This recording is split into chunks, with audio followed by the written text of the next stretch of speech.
দাবা বা ক্যারাম খেলা ইসলামী শরীয়তে জায়েজ আছে কিনা এবং টিভিতে খেলাধুলা দেখা ইসলাম এটা কতটুকু সমর্থন করে।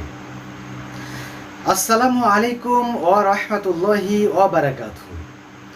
বিসমিল্লাহ, আলহামদুলিল্লাহ, ওয়াসসালাতু ওয়াসসালামু আলা রাসূলিল্লাহ, আম্মা বাদ। কাছে কিংবা দূরে, দেশে কিংবা বিদেশে, যে যেখান থেকে দেখছেন এবং ভবিষ্যতে দেখবেন, সবাইকে আন্তরিক মোবারকবাদ এবং অভিনন্দন জানিয়ে শুরু করছি আজকে অত্যন্ত গুরুত্বপূর্ণ একটি আলোচনা। যদি ভালো লেগে থাকে তাহলে অবশ্যই চ্যানেলটিকে সাবস্ক্রাইব করবেন, লাইক, কমেন্ট এবং শেয়ার করে অন্যদেরকে দেখার সুযোগ করে দিবেন। তাহলে চলুন কথা না বাড়িয়ে আমরা আলোচনাটা শোনার চেষ্টা করি। প্রথম আলোচনার বিষয় হলো যে ক্যারাম বা দাবা যেটা আমরা খেলি, এই ক্যারাম বা দাবা খেলা ইসলামী শরিয়াতে এটা সাপোর্ট করে কিনা কিংবা ইসলামে এটা জায়েজ কিনা, এর জবাবটা আমি দেওয়ার চেষ্টা করব। ফতোয়ায়ে হানাফিয়ার 2647 নম্বর মাসআলা, ফতোয়ায়ে আলমগীরি পঞ্চম খণ্ড 352 নম্বর মাসআলা, ফতোয়ায়ে শাম্মী ষষ্ঠ খণ্ড 394 নম্বর মাসআলা এবং ফতোয়ায়ে হিদায়ার চতুর্থ খণ্ড 475 নম্বর মাসআলা থেকে জবাবটা দেওয়ার চেষ্টা করবো ইনশাআল্লাহ তাআলা। তাহলে চলুন আমরা জবাবটা জেনে আসি যে খেলাধুলা দাবা বা ক্যারাম যেটা আমরা খেলি, এই দাবা বা ক্যারাম এইটা খেলা ইসলামী শরিয়াতে জায়েজ কিনা। চলুন আমরা এটার উত্তরটা জানার চেষ্টা করি। উত্তর হলো দাবা বা ক্যারাম, দাবা বা ক্যারাম যে খেলা, এটা খেলা সম্পূর্ণরূপে হারাম, হারাম এবং হারাম। আমাদের অনেকেই কিন্তু খেলাধুলা করে, অনেকে দাবা খেলে, বসে থেকে দাবা খেলে এবং অনেকে ক্যারাম খেলে।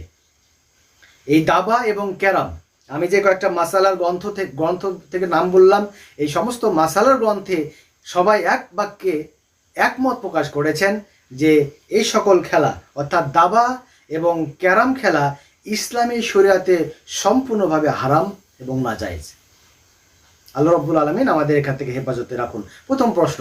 2 নম্বর প্রশ্ন হলো যে আমরা যে টেলিভিশনে খেলা দেখি, এখন বর্তমান বিশ্বকাপ চলছে, আমরা যে বর্তমানে টেলিভিশনে খেলা দেখছি, এই খেলা দেখা ইসলামী শরিয়তে সাপোর্ট করে কিনা, ইসলামে এর কতটুকু গ্রহণযোগ্যতা রয়েছে এই খেলা দেখার উপরে, চলুন আমরা এর জবাবটাও জানার চেষ্টা করি। এর জবাবটা আমি দেওয়ার চেষ্টা করব ফতোয়ায়ে আলমগীরির পঞ্চম খণ্ড 352 নম্বর, ফতোয়ায়ে শাম্মীর ষষ্ঠ খণ্ড 464 নম্বর এবং ফতোয়ায়ে হানাফিয়ার 2648 নম্বর মাসালাতে এটা স্পষ্ট ব্যাখ্যা দেওয়া আছে। চলুন তাহলে ব্যাখ্যাটা কি দেওয়া আছে এইটা আমরা জানার চেষ্টা করি।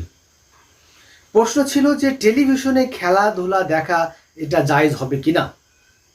আমরা যে খেলাধুলা দেখতেছি, বর্তমানে যেহেতু বিশ্বকাপ খেলা চলে, এই বিশ্বকাপে আমরা স্বতঃস্ফূর্তভাবে অংশগ্রহণ করে আমরা কিন্তু এই বিশ্বকাপের খেলাটা টেলিভিশন উপভোগ করতেছি। আসলে এটা কতটুকু মূল্যায়ন করে ইসলাম, কতটুকু শরীয়ত এটা গ্রহণযোগ্য মনে করছে, চলুন আমরা জবাবটা জানার চেষ্টা করি। এখন গান বাজনা অশ্লীল যে কাজগুলো রয়েছে এগুলো টিভির মধ্যে হয়ে থাকে, এগুলো যদি আপনি এগুলো দেখা এবং সামর্থ্য করা, এগুলোকে ফলাওভাবে দেখাশোনা করা, এটা নিজে মনোযোগ সহিত দেখা, এটা সম্পূর্ণরূপে হারাম। কারণ গান বাজনা এটা সম্পূর্ণভাবে হারাম। এটা সূরা লুকমানের মধ্যে রয়েছে 6 নম্বর আয়াতে এটা স্পষ্ট উল্লেখ করা হয়েছে।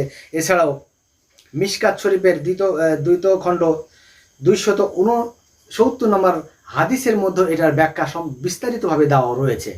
যেহেতু ভিডিওটা লম্বা হয়ে যাবে, এজন্য আমি ভিডিওটা ছোট করার খাতিরে আমি রেফারেন্সগুলো শুধু বলে দিলাম, আপনারা এটা দেখে নেওয়ার চেষ্টা করবেন। তো এগুলো সম্পূর্ণভাবে হারাম এবং নাজায়েজ। এখন দেখা যায় যে বর্তমানে টেলিভিশন আমরা যে খেলাগুলো দেখতেছি বা নাচ গান যেটা হয় সেগুলো আমরা অনেক সময় দেখি, অনেকের সময় টিভিতে বসে সিনেমা দেখি। আসলে এগুলো সিনেমা দেখা, নাচ গান শোনা সম্পূর্ণরূপে হারাম, হারাম এবং হারাম। এখন খেলাধুলা যেটা আমরা বর্তমানে বিশ্বকাপে যে খেলাধুলাটা হচ্ছে, আমরা যে ফুটবল খেলা দেখতেছি, বিশ্বকাপ ফিফার যে খেলাটা অনুষ্ঠিত হচ্ছে, এই খেলাটা বর্তমানে কিন্তু আমরা সবাই স্বতঃস্ফূর্তভাবে অংশগ্রহণ করে আমরা খেলা দেখছি। এই ব্যাপারে ইসলাম কি বলছে?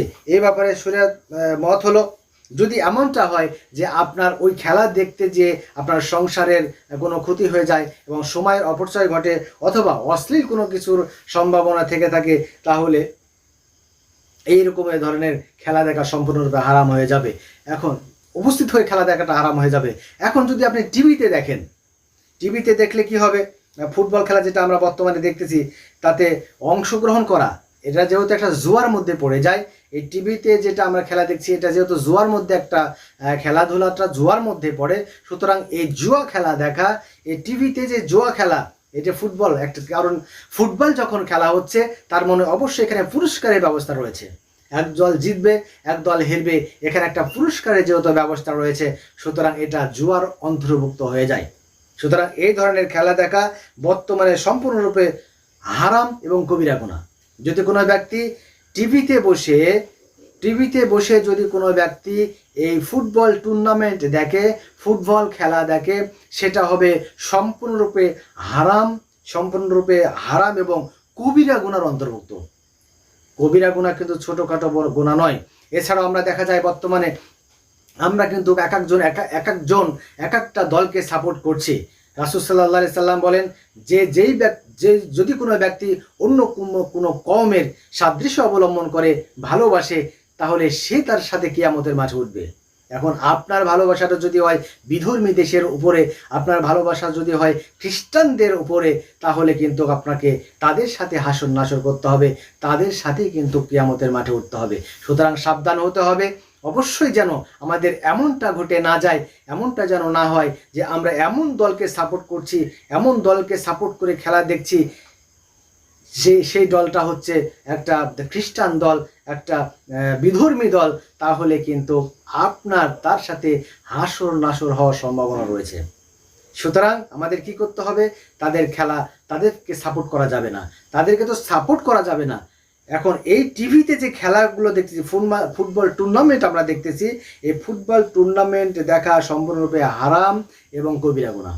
এটা হলো ফতোয়ার মাসালা থেকে আমি আপনাদেরকে বলার চেষ্টা করছি। ফতোয়ার যে গ্রন্থগুলো আমি আবারও বলছি, ফতোয়ায়ে আলমগীরিতে থেকে এটা রয়েছে, ফতোয়ায়ে শাম্মীত এটার ব্যাপারে বিশ্লেষণ রয়েছে, এছাড়া ফতোয়ায়ে হানাফিয়া, এই 3টা গ্রন্থর মধ্যে রয়েছে। এছাড়া মিশকাতের একটা হাদিস রয়েছে, হাদিসটা আমি আপনাদের বললাম 2য় খণ্ড 269 নম্বর সূরা লুকমানের 6 নম্বর আয়াতের মধ্যে কিন্তু এটার ব্যাখ্যা দেওয়া রয়েছে। সুতরাং আমরা চেষ্টা করব অবশ্যই এই যে বর্তমান বিশ্বকাপ ফুটবল টুর্নামেন্ট চলছে, এই টুর্নামেন্ট টিভিতে দেখা এবং তাদের সমর্থন করা থেকে আমরা নিজেরা বিরত থাকব এবং অন্যকে বিরত রাখার চেষ্টা করব। অনেকেই এই মশালাটা জানতো না, আজকে আপনার এই ভিডিওর মাধ্যমে মশালাটা জেনে গেছেন। আপনি যেহেতু জেনেছেন, আপনার দায়িত্ব হলো এটা আপনার ভাই বোন ব্রাদার যারা আছে তাদের কাছে এটা পৌঁছে দেওয়া। এই জন্য বেশি বেশি করে ভিডিওটা শেয়ার দিয়ে অন্যকে জানার সুযোগ করে দিবেন। এতদিন হয়তো আপনি এইভাবে জানতেন না যে এটা সম্পূর্ণভাবে হারাম, এটা কবিরা গুনাহ, এটা হয়তো আপনি এতদিন ধরে জানেন নাই।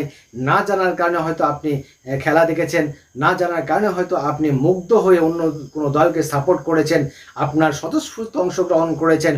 কিন্তু আজকে যেহেতু জেনে গেছেন, আজকে যেহেতু আপনি জানতে পারলেন যে ফুটবল খেলা টিভিতে দেখা সম্পূর্ণরূপে হারাম এবং কবিরা গুনাহ, এটা থেকে অবশ্যই আপনাকে বিরত থাকতে হবে এবং আপনার প্রতিবেশী, আপনার ভাই বন্ধু, অন্যান্য যারা বন্ধু বান্ধব আছে তাদেরকেও এটা থেকে বিরত রাখতে হবে। এই জন্য তাদের কাছে ভিডিওটা বেশি করে শেয়ার করে দেন, তারা যেন ভিডিওটা দেখে তারা এই খেলাধুলা থেকে বিরত থাকে। এবং যারা দাবা যারা খেলে, অনেকে যারা ক্যারাম খেলে, এই দাবা এবং ক্যারাম খেলা থেকেও যেন তারা বিরত থাকতে পারে। এই জন্য কি করতে হবে, আমাদেরকে ভিডিওটা বেশি বেশি শেয়ার করে দিয়ে আপনার ওই সকল বন্ধুদের কাছে খবর পৌঁছিয়ে দেন যারা নাকি দাবা খেলে, যারা নাকি ক্যারাম খেলে এবং যারা নাকি বিশ্বকাপ টুর্নামেন্ট টিভিতে বসে আনন্দের সহিত দেখতেছে। সুতরাং আসুন আমরা এই মাসালা এবং ইসলামের যে বিধান, এই বিধান মেনে নিজের জীবনকে পরিচালনা করার চেষ্টা করি। মহান আল্লাহ রাব্বুল আলামিন আমাদের সবাইকে ইসলামের সমস্ত বিধিবিধানগুলো মেনে সঠিকভাবে চলার তৌফিক দান করুন। ওয়া আখিরু দাওয়ানা আলহামদুলিল্লাহি রাব্বিল আলামিন। আসসালামু আলাইকুম ওয়া রাহমাতুল্লাহি ওয়া বারাকাতুহু।